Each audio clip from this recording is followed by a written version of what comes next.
ఫైనల్గా శౌర్య చేసిన ప్రాజెక్ట్ ఏంటో చూసేద్దామా. ఇదేనండి మా బాబు శౌర్య కోసం మేమందరం కలిసి కష్టపడి చేసిన project sources of water. Project చేసింది మేమైనా కష్టమైతే మా బాబుదేనండి. ఎందుకంటే మేము ప్రాజెక్ట్ చేసాం కానీ వాడు ఎక్స్ప్లెయిన్ చేశాడు. నిజంగా ఇంగ్లీష్లోనే చెప్పాడండి. అంత కష్టపడి ప్రిపేర్ అయ్యి చాలా నాకు ప్రౌడ్గా ఫీల్ అయ్యాను.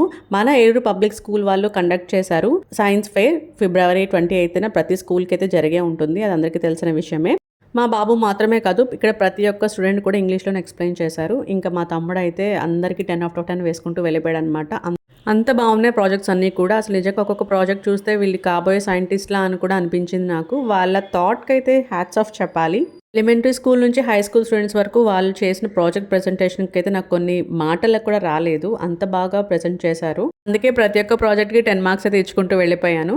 పిల్లలు చేసిన ప్రాజెక్ట్ వర్క్ని ఎంకరేజ్ చేయడానికి వాళ్ళ పేరెంట్స్ కూడా వచ్చి చాలా హ్యాపీగా అయితే ఫీల్ అయ్యారు ఆ రోజు.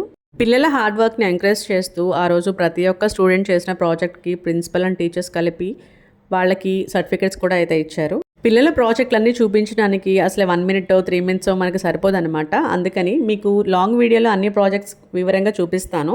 ఏలూరు పబ్లిక్ స్కూల్ పిల్లల్ని అయితే వాళ్ళ టీచర్స్ కానీ ప్రిన్సిపల్స్ కానీ చాలా బాగా ఎంకరేజ్ చేస్తారు. వాళ్ళ టాలెంట్ ఏంటో గుర్తించి మరీ ఎంకరేజ్ చేస్తూ ఉంటారు పిల్లల్ని.